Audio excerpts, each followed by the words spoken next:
Khi Phùng Thiệu Phong gặp lại Triệu Lệ Dĩnh, ánh mắt anh nhìn vợ cũ thật trìu mến và buồn. Trong ánh mắt anh tràn ngập hình ảnh Triệu Lệ Dĩnh. Triệu Lệ Dĩnh và Phùng Thiệu Phong đều là những diễn viên tài năng. Họ gặp nhau và yêu nhau lần đầu trong bộ phim Minh Lan Truyện. Trong bộ phim này, họ vào vai một cặp đôi và chuyện tình trên màn ảnh của họ đã nảy nở. Thời điểm đó, Phùng Thiệu Phong được biết đến là một tay chơi, xuất thân từ một gia đình giàu có. Anh có hàng loạt bạn gái tin đồn trong giới giải trí. Tuy nhiên, Triệu Lệ Dĩnh nổi tiếng là người chăm chỉ và xuất thân từ nông thôn, khiến nhiều người cho rằng cô và Phùng Thiệu Phong không hợp nhau. Sự khác biệt về hoàn cảnh, cách nuôi dạy và giá trị sống giữa họ có lẽ đã dẫn đến xung đột. Đó là lý do tại sao người hâm mộ của Triệu Lệ Dĩnh phản đối mối quan hệ của họ. Trên thực tế, Triệu Lệ Dĩnh và Phùng Thiệu Phong đã ly hôn chưa đầy 3 năm sau khi kết hôn, một khoảng thời gian ngắn đáng kinh ngạc. Vào thời điểm kết hôn, Triệu Lệ Dĩnh đang mang thai con của Phùng Thiệu Phong và anh muốn cô chính thức có được địa vị xã hội. Đó là lý do họ quyết định kết hôn. Họ đăng ký kết hôn vào năm 2018 và chính thức tuyên bố ly hôn vào năm 2013 với lý do là lịch trình bận rộn và không có thời gian bên nhau, không có bất kỳ yếu tố nào khác. Nhiều người cho rằng mẹ của Phùng Thiệu Phong là một yếu tố chính dẫn đến cuộc ly hôn của họ. Bà được đồn đoán là rất nghiêm khắc và khó gần. Triệu Lệ Dĩnh là một người rất độc lập và tính cách của bà có thể giống với mẹ chồng. Điều này dễ dẫn đến xung đột. Tất nhiên, lịch trình bận rộn và không có thời gian bên nhau cũng là một yếu tố đáng kể. Sau khi kết hôn, Triệu Lệ Dĩnh miệt mài đóng phim truyền hình và điện ảnh, không có nhiều thời gian chăm sóc chồng con. Điều này có thể đã tạo ra khoảng cách giữa họ. Gần đây, một số người hâm mộ đã chụp được ảnh Phùng Thiệu Phong gặp lại Triệu Lệ Dĩnh. Những bức ảnh được chụp tại một buổi lễ trao giải khi hai người đang ngồi. Phùng Thiệu Phong đột nhiên nhận ra Triệu Lệ Dĩnh và lập tức quay đi.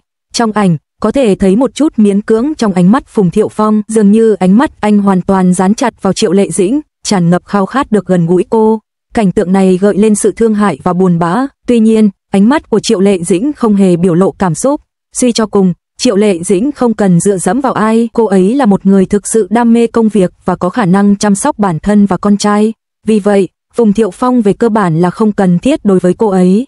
Về chuyện hôn nhân của Triệu Lệ Dĩnh và Phùng Thiệu Phong, công chúng không biết nhiều về họ. Họ đột ngột tuyên bố kết hôn, sau đó có con, và cuối cùng ly hôn trong hòa bình. Triệu Lệ Dĩnh chưa bao giờ chủ động chia sẻ chi tiết về cuộc hôn nhân của họ và nhiều thông tin chỉ có thể được suy đoán từ các cuộc phỏng vấn của Phùng Thiệu Phong. Chính vì vậy, mọi người thường nhận thấy Triệu Lệ Dĩnh có phần lạnh lùng ngoài đời. Tôi nhớ có lần, Phùng Thiệu Phong đang quay phim và cảm thấy buồn bã, trốn vào một góc khóc. Anh mong được an ủi, nhưng Triệu Lệ Dĩnh vẫn đứng đó, không nói một lời an ủi, chỉ bình tĩnh nhắc nhở, nhìn con kìa. Câu nói này đột ngột kéo anh trở về thực tại. Phùng Thiệu Phong dường như luôn khao khát sự ấm áp và ủng hộ từ vợ, nhưng Triệu Lệ Dĩnh đã quay lại làm việc ngay sau khi sinh con, tuyên bố rõ ràng rằng công việc mang lại cho tôi sự an toàn. Về vấn đề mối quan hệ mẹ chồng, Phùng Thiệu Phong cũng cố gắng xin lời khuyên của bà, nhưng Triệu Lệ Dĩnh đã đi thẳng vào vấn đề, không hề quanh co. Ngay cả khi cuộc hôn nhân kéo dài 3 năm của họ kết thúc, Phùng Thiệu Phong vẫn công khai hỏi bà ấy có thực sự yêu tôi không? Việc Triệu Lệ Dĩnh tập trung vào sự nghiệp chắc chắn là một lý do dẫn đến sự đổ vỡ của mối quan hệ, không phải vì cô ấy thiếu sự dịu dàng mà là bản năng sinh tồn đã khiến cô ấy đặt cảm xúc lên trên tình yêu. Sự kiên cường và điềm tĩnh của Triệu Lệ Dĩnh có những lý do sâu xa. Sinh ra ở vùng nông thôn, cô đã miệt mài làm việc trong ngành giải trí suốt 10 năm, thiếu thốn các mối quan hệ và nguồn lực và từ lâu đã học được cách che giấu sự yếu đuối của mình. Cô chịu đựng sự thờ ơ trên phim trường, chờ đợi đến tận khuya để được nhận vai, nhưng chưa bao giờ dùng cảm xúc để tìm kiếm sự đồng cảm. Ngay cả sau khi đạt được danh tiếng và trải qua những thất bại, cô cũng không bao giờ phô trương kinh nghiệm của mình. Cô không bao giờ che giấu xuất thân, sự chân thật và thái độ thực tế này khiến cô càng trở nên dễ gần hơn. Thời kỳ đầu sự nghiệp, đôi mắt cô có chút rụt rè, nhưng sự bướng bỉnh của cô không phàn nàn và không gây rắc rối lại đặc biệt nổi bật. Triệu Lệ Dĩnh sớm nhận ra rằng sự yếu đuối chẳng có giá trị gì, chỉ có chăm chỉ mới có thể giúp cô tránh bị loại. Theo thời gian, đôi mắt cô dần chuyển từ rụt rè sang kiên quyết và sự kiên quyết này đã trở thành chìa khóa thành công của cô. Trong ngành giải trí, tính cách của Triệu Lệ Dĩnh luôn nổi bật.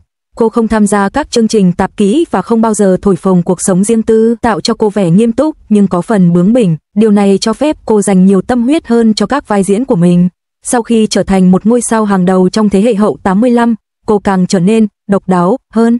Trong khi những người khác bận rộn xuất hiện trên các chương trình tạp kỹ, cô lại thích dành thời gian cho kịch bản. Khi dòng phim tình cảm lãng mạn trở nên cực kỳ thịnh hành, cô đã chọn chuyển hướng sang thể loại phim hiện thực, từ Hạnh phúc vạn nhà đến Gió thổi nửa mùa hạ. rồi đến những người xây thành. Cô trở thành nữ diễn viên hàng đầu đầu tiên sinh ra trong thập niên 1980, chuyển đổi thành công, giành được 3 giải thưởng lớn vào năm 2024. Sự chuyển mình của cô không chỉ là để đáp ứng thị hiếu, nó xuất phát từ bản sắc sâu sắc của cô với tư cách là một nữ diễn viên. Ngay cả khi đối mặt với những tranh cãi xung quanh diễn xuất, cô không bao giờ tự bào chữa mà thay vào đó, cô khẳng định bản thân qua các vai diễn. Giờ đây, ngoại hình của Triệu Lệ Dĩnh đã thay đổi đáng kể. Trong Gió thổi nửa mùa hạ, nhân vật từ bán hạ của cô, dù có một số đường nét góc cạnh, vẫn toát lên vẻ quyến rũ dịu dàng và tinh tế. Ánh mắt cô không còn vẻ nịnh nọt nữa, mà thay vào đó là sự tự tin và độc lập. Trong các sự kiện, đôi khi cô vẫn giữ được phong thái điềm tĩnh, nhưng không hề thờ ơ, mà là sự thanh thản đến từ việc trải nghiệm sự hào nhoáng và quyến rũ. Khuôn mặt bầu bĩnh của cô đã biến mất, thay vào đó là đường nét mềm mại nhưng sắc nét hơn.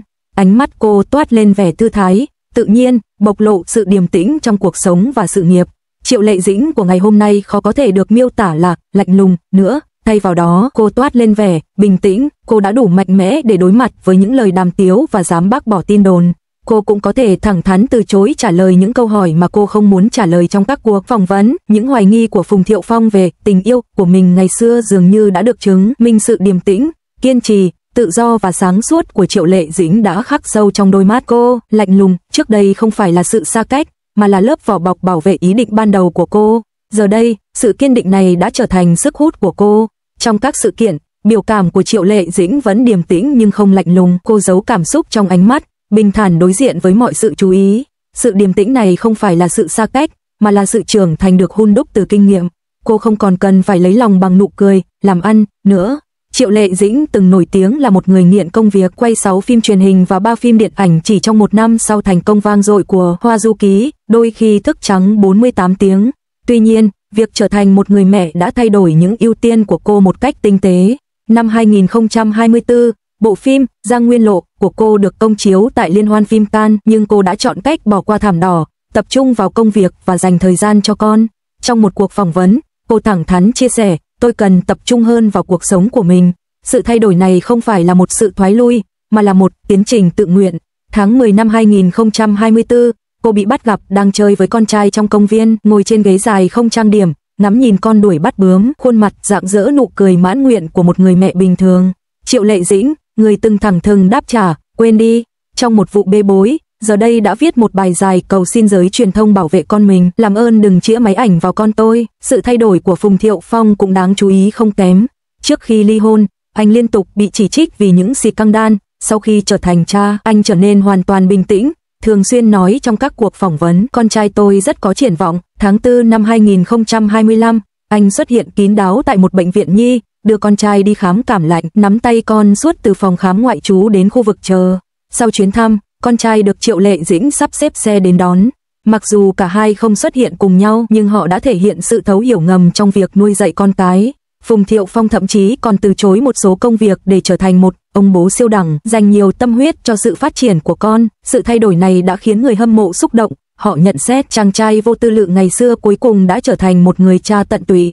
Trong giai đoạn đầu ly hôn, cặp đôi này áp dụng cách tiếp cận kiểu bàn giao trong các cuộc gặp gỡ, tránh gặp mặt nhau càng nhiều càng tốt. Tuy nhiên, trong 2 năm qua, những tương tác của họ ngày càng trở nên tự nhiên hơn. Cư dân mạng đã chụp được cảnh gia đình 3 người cùng nhau dùng bữa. Phùng Thiệu Phong đi trước mở cửa, Triệu Lệ Dĩnh theo sau, nắm tay con trai. Khi họ ngồi xuống, anh chỉnh lại ghế và cô đưa cho anh nước ấm. Họ không nói một lời, nhưng sự thấu hiểu của họ vẫn không hề thay đổi. Điều này gợi nhớ đến lần họ xuất hiện cùng nhau vào ngày đầu tiên con gái đi học tiểu học. Khuôn mặt họ tỏa ra cùng một sự ấm áp dịu dàng. Sự chung sống hòa bình này bắt nguồn từ sự thấu hiểu chung về trách nhiệm làm cha mẹ. Triệu Lệ Dĩnh từng chia sẻ rằng sự thay đổi này không phải là một sự hy sinh, mà là ưu tiên sức khỏe và hạnh phúc của con cái, thay thế sự vắng mặt bằng tình bạn hữu hình. Phùng Thiệu Phong từng băn khoăn không biết mình có yêu anh hay không.